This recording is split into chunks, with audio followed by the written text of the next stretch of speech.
Welcome to episode 37 of the Get More Sports podcast. My name is Doug McCain. Thanks for rocking with us once again. On today's episode, we're talking the NFL. Antonio Brown has all but lost his mind already for the Oakland Raiders. He's got issues from his head to his toes, from his feet to his dome, and we're going to dive into all that and give you the latest with Antonio Brown and give you our thoughts about the future with Antonio Brown and the Oakland Raiders. And then we're going to talk some Dallas Cowboys. Dak Prescott apparently has turned down a $30 million per year contract with the Dallas Cowboys. Give you our thoughts on that. Touch on the latest with Ezekiel Elliott and much more on this jam-packed episode of the Get More Sports podcast. But we're going to start things off with Antonio Brown, Mr. Big Chest. Look, when that move was made, you saw the turmoil in Pittsburgh. Last year in Pittsburgh, he refuses to go to a practice. He refuses to go to a practice a week before the biggest game of the season that was going to decide if the Pittsburgh Steelers were going to be in the playoffs. He doesn't go to that practice, misses the game, leaves games early, and then you saw he went on Facebook Live and he posted Mike Tomlin's locker room speech. Look, when you're a top 3 player like Antonio Brown is at his position, there's no debating that. He's in the conversation with the most dangerous, lethal, dynamic receivers in the NFL. But at some point, you have to consider the net benefits with Antonio Brown, and he's taken his drama, Mr. Big Chest, and business is not as booming as it once was, and he takes it in Oakland, and the first big thing is the feed. It's the cryogenic chamber. Look, athletes have used cryogenic chambers for a very long time. And the reason why it's convenient is that it expedites the healing process, and it does so in a short amount of time. Look, you've seen it. Guys get into ice baths. They're like, it hurts them because it's so ice cold, and you got to stay in it for 25 minutes. Not the cryogenic chamber. The cryogenic chamber, it's 3 minutes long. It does its job. It helps healing. It stops inflammation. But leave it to Antonio Brown to make his injury worse because he defies what he was supposed to do, and he goes in there with socks, damp socks that is, and you saw his feet. His feet are absolutely disgusting, okay? We're talking worse than Dumb and Dumber feet, worse than Harry's feet in Dumb and Dumber, and worse than Jim Carrey. I mean, that thing was absolutely revolting. So that's issue number one. And look, it was a mistake. It's reflective of how defiant he can be, how he does not listen. But now this story takes a turn for the worse. Now he is apparently going to consider retiring if the NFL does not allow him to use the helmet that he's used for 10 years. And he's saying, hey, he's not saying let's work this out, let's find a compromise. He's saying, no, I'm going to retire. Antonio Brown is acting like a petulant child in this situation. My man went from charismatic, fun, entertaining, it was kind of cute for a while, likable, to now this guy is a lunatic. He's insane. And just looking into the issue, more into the issue with Antonio Brown's helmet. So Antonio Brown's helmet, he skipped practice. He comes to the practice, and he's wearing this helmet that was made 10 years ago. It was a shoot helmet that he's been wearing for 10 years ago. Only problem is that the NOCSAE refuses to certify helmets that are older than 10 years. So Peter King also reports that the NFL regulations require individual helmets to be worn for no more than 10 years before being replaced. So Brown's helmet is doubly against the rules. One, it's not a certifiable helmet anymore. And then two, it's also been used for more than 10 years. So naturally, in that 10-year span, the foam, everything is going to reduce, and it's just an unsafe helmet. And I'm saying, what are you thinking, Antonio Brown? I mean, what? Just because it's lighter? Because it's not. It's not lighter. It's not safer.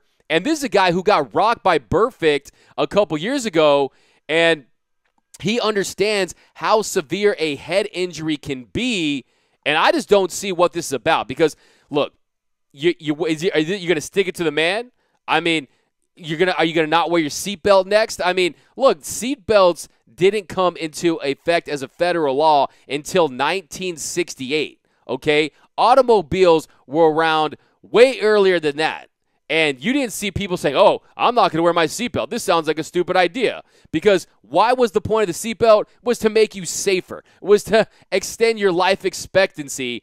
And that's really the whole idea here. And this is not an issue of the NFL and the powers that be that are trying to say, oh, we want power over you. No, it is for the good of the game. But he refuses to do it. I mean, he might as well put a big thing of Tupperware on his head and get on a motorcycle and slap on a dot sticker and say that it's a certified helmet, because what did he do next?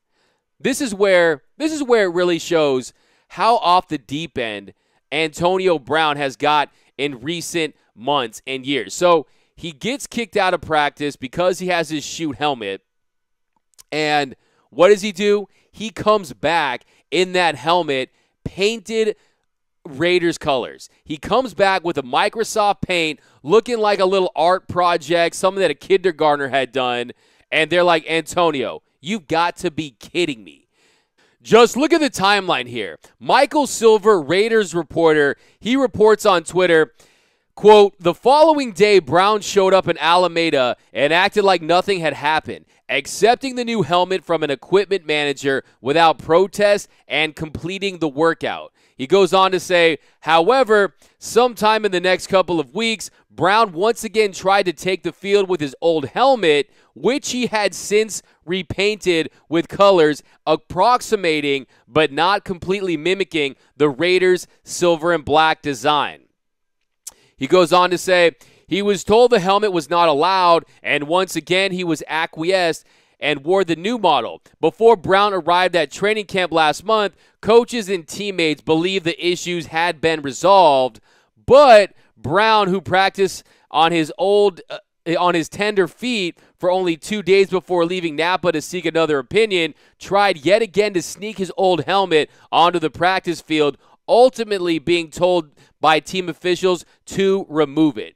So basically what you're seeing here, new team, same AB. New uniforms, the black and yellow is now silver and black, and it's the same issues, and we have not played one regular season game. He has not appeared in one preseason game, and you've already had arguing with the coaches and OTAs over a helmet that it's not the Raiders' fault. The Raiders didn't make these rules. Trust me, they're the Raiders. If the Raiders could break a rule, if they could let you play with your old helmet, they would do it. I'm pretty sure they wouldn't care, right? And then you follow it up with painting an old helmet to look like a new version. So now it's not against Antonio Brown in the NFL. Now when you do that, you're insulting the Raiders, and it becomes Antonio Brown versus the Raiders and the NFL because you're being deceptive. And I just don't get it. I don't understand why he thinks this is a good idea. This is the same guy that thinks that doing $500 cameos, and he's charging $500 to wish people happy birthdays in the off season. A guy that already is paid very well. I want you guys to see this. Check this out. Play the clip. Happy 38th birthday. And I hear this your second anniversary wedding. I hear you've been working really hard as a defense attorney, and your birthday is here. Happy birthday. We celebrate you today. Hope your birthday is booming. So this is a guy that also is being one of the very few guys to get a foot infection in a cryogenic chamber. Look, I'm telling you, this guy just makes bad decision after bad decision. And now he's filing a grievance against the NFL over the helmet, says he won't play if he's not allowed. I don't think that's going to be the case. This is a guy who's not going to throw $40 million down the drain. So if you're the Oakland Raiders in this situation, and if you're the NFL in this situation, you don't even have a conversation with Antonio Brown. You do not even entertain the idea of allowing him to play with that old shoot helmet. And look, he wants to play in that old shoot helmet. Well, this offseason, he's doing nothing but shooting himself in the foot literally, almost, and figuratively, because what Antonio Brown has been doing has been very laughable. It's been comical, and he needs to get it together. And another thing I want to talk about with the Antonio Brown situation is John Gruden. So John Gruden, he's been out of the league for a decade, comes back to the Oakland Raiders in a situation that did not look very favorable. They didn't have a great roster. Their team is in flux. They're moving to Vegas. So a lot of people wondering, will John Gruden work out? And John Gruden has come to the defense of Antonio Brown. Here's John Gruden talking about Antonio Brown, Mr. Big Chest, and his issues with the helmet and the feet. Check it out. You know, there's been a lot of reports out there. I can't say I agree with all of them. Certainly, but I support this guy. You know, I think that's what needs to be said. I don't know what anybody's writing or what anybody thinks, but this foot injury wasn't his fault. You know, this was a total accident. It really wasn't his fault, and it's a serious injury. I know some people are smarting at it, but it's really not a laughing matter. The guy was hurt. He was innocent. He didn't do anything wrong, and the helmet thing is a personal matter to him. You know, he has a strong feeling about what he's worn on his head, and we're supporting him. And I hear everyone saying, oh, that's great. That's going to go well in the locker room, right? All the guys say, oh, he's got our boys back. That's going to go well. And I'm saying, no, it's not going to go well. Because if you're John Gruden, you take a stance against a player that's going to appear. I think that's going to backfire in the locker room potentially. I've heard people saying that's good for the locker room because he's loyal and he has his guys back. But to me, it's saying, hey, this guy can do whatever he wants, and he can promote and facilitate this circus-like atmosphere here, but when will enough be enough? Because at some point with Antonio Brown, enough becomes enough, and when you have this kind of drama already starting and percolating this early on in his career with the Oakland Raiders, it's only going to be a matter of time. I gave you my top 10 receivers in the NFL. I had Antonio Brown in the top 3. But look, Antonio Brown, you have to get it together. The Oakland Raiders, they are tailor-made for Hard Knocks. The Hard Knocks TV ratings have been through the roof. And look for this episode to be another big-time ratings bonanza. Business will be booming for someone, and that's going to be HBO in this situation. So get it together, Antonio Brown. Get it together, Oakland Raiders.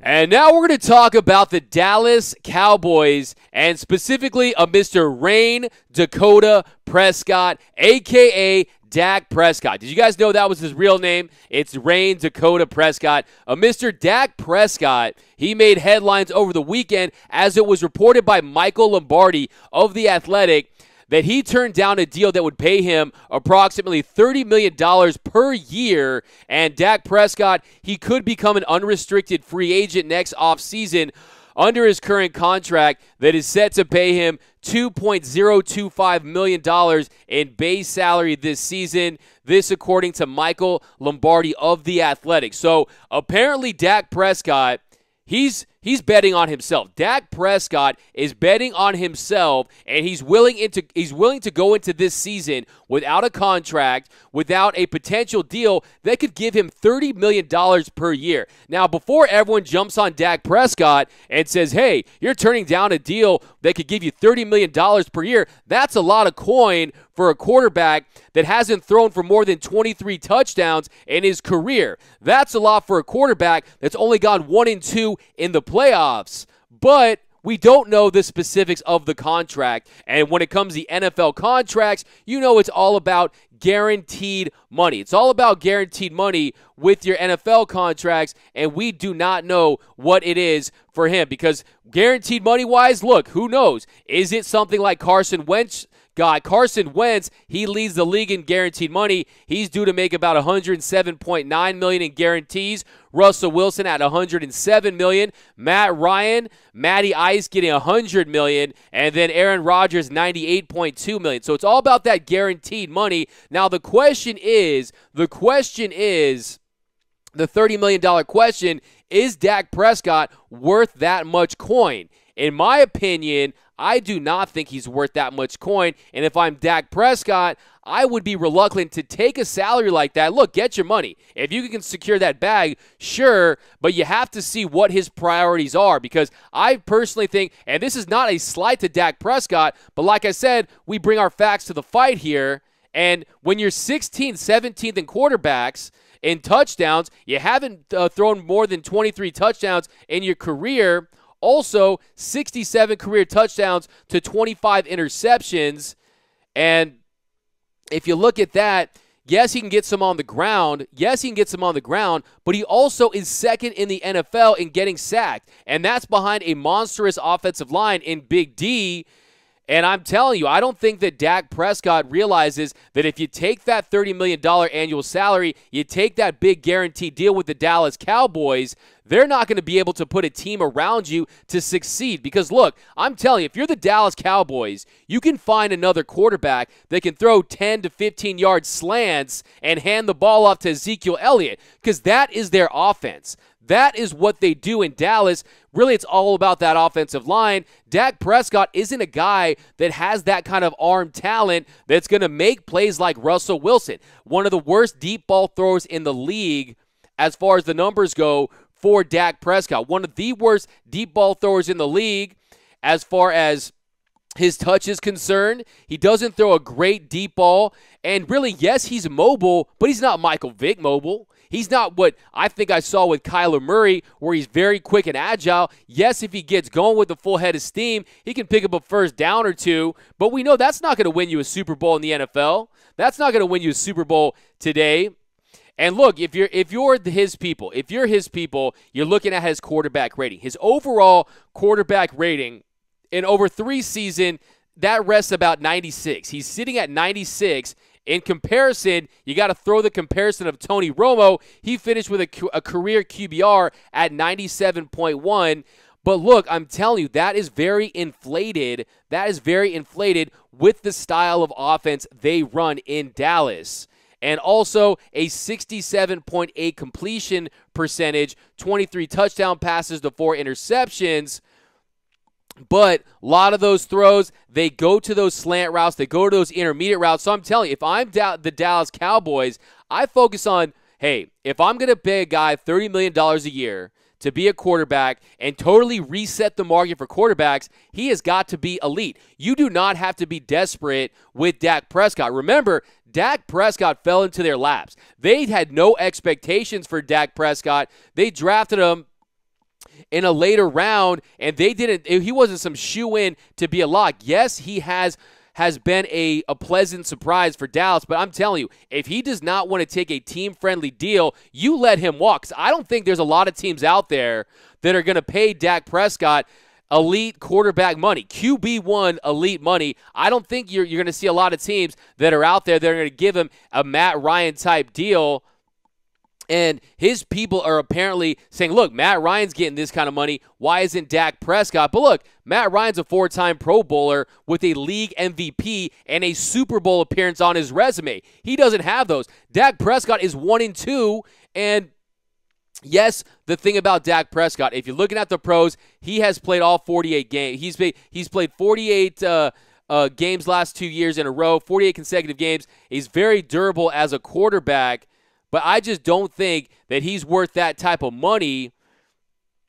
But that's where I sit on Dak Prescott. I really would focus in on getting Ezekiel Elliott paid. I would give Ezekiel Elliott that money. We're going to talk about that in a second here. Getting that defense down. Because if you're Dak Prescott and you're trying to call these Cowboys a bluff, you could easily go into this season, have a down year, throw 8. Can you imagine if you're Dak Prescott and you said no to this $30 million deal?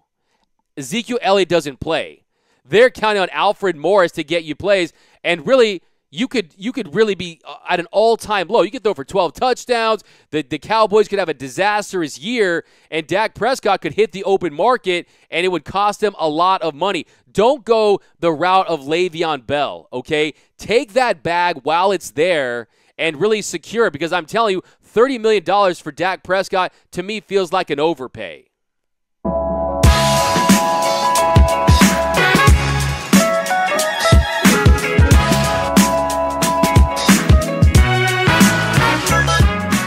And before we get into Ezekiel Elliott and his current contract holdout, we're going to give you our Get More Sports fact of the day. And the fact of the day is about why does the NFL, why does football have 11 players? And it dates all the way back to 1869. So in 1869, the first ever football game between Princeton and Rutgers, there were 25 players on each side. So 25 players on each side. You're talking about 50 players on a play. And then Yale's Walter Camp, he standardized the rules, and he made it 11 on 11. And it was simply because soccer had 11 and cricket had 11. So he's like, hey, works for those sports. We're going to roll with 11. So that is exactly why football goes with 11, thanks to Walter Camp. You know Walter Camp, really one of the pioneers of football. But we're going to talk about Ezekiel Elliott. Ezekiel Elliott, he's still holding out, and I am all for it. Ezekiel Elliott, the idea is what kind of deal should he get? And the deal he should get is if I'm Ezekiel Elliott, I'm folding my shoulders, shrugging my shoulders, and I'm just saying, hey, pay me like an elite running back. Pay me like one of the best running backs in the NFL, because that is what I am. If you look at the franchise tag this year, it's about $11.2 million for running backs. And really, I think he deserves something in the $15 to $20 million range, because he has the leverage. I know you'll hear people screaming, hey, the running back position has been devalued over the years, but not for the Cowboys. Not for the Dallas Cowboys that run an offense reminiscent of the Emmitt Smith type of offense, where you got short intermediate passage with a really strong dose of a running game. And if I'm Ezekiel Elliott, he's got the leverage and he is using it. And according to his agent, he's seriously considering missing games this season. And then Jerry Jones is saying it's a marathon and not a sprint. Here's Jerry Jones talking about Ezekiel Elliott and the current contract situation. Play the clip.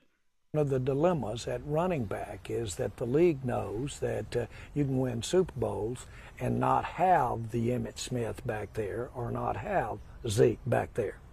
Consequently, when we are looking and putting Zeke's contract in place, we've got to realize that the ultimate goal is to win the Super Bowl.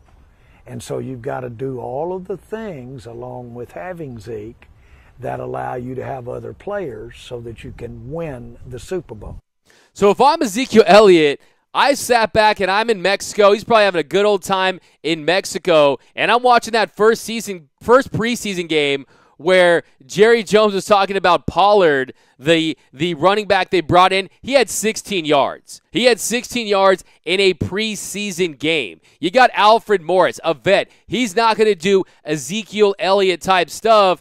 And they need to swallow their pride. The Dallas Cowboys, Jerry Jones and company, they need to swallow their pride, and they need to pay Ezekiel Elliott, or it will not end well for this Dallas Cowboys. And really, I don't see them with any chance of competing for a Super Bowl or even a division title without Ezekiel Elliott. I guarantee that. Without Ezekiel Elliott, he's the most dynamic part of their offense. He had led the league in carries last year, over 1,400 yards. He can do it all. And bottom line is, Todd Gurley totally reset the market. Todd Gurley, he signed a 4-year, $57.5 million deal, including $21.9 million fully guaranteed. Le'Veon Bell, his holdout, he held out for an entire season for the Pittsburgh Steelers, and then he got a $52.5 million bag from the Jets with $27 million guaranteed. So Ezekiel Elliott, you don't take a back seat to Todd Gurley, and you definitely don't take a back seat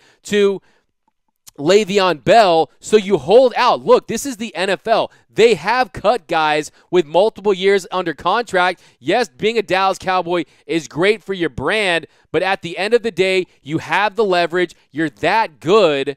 And I'm telling you, I am all for. I would be very disappointed in Ezekiel Elliott if he doesn't hold out. If he does not get what he wants, yes, you can meet in the middle a little bit, but if you're not paid as an elite guy, if you sustain an injury in this dangerous time with CTE and the way they work him, it's not just that he's a great running back, it's the workload that they put on him, and that's why they owe him this money. And you got to be saying, hey, I actually deserve to be paid like an elite player because the numbers show that I'm elite at my position. The numbers don't do that for Dak Prescott.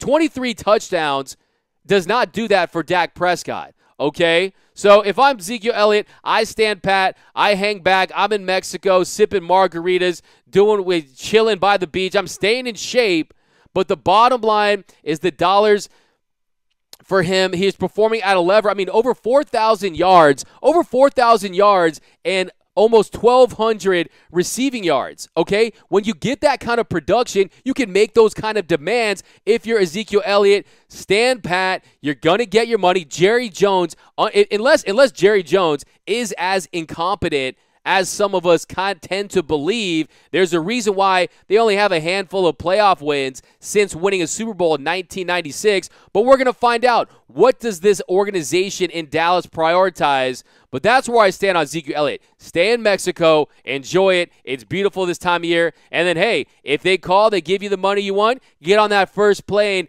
to Dallas and start the season. Because they're going to learn very quickly in Dallas that without Ezekiel Elliott, they're not an elite club. They're not even close to being a Super Bowl contender without Ezekiel Elliott. So that's where I stand on that. Lots of NFL stuff coming this week. Big week for the show. Again, special thanks to our man Clipper Darrell and the Real Sign Guy. Shout out to them. They told me over the weekend they went back and listened to some of the back episodes. I thought that was cool. But thanks again for rocking with us. Really cool having those guys on the show. Going to land some more guests down.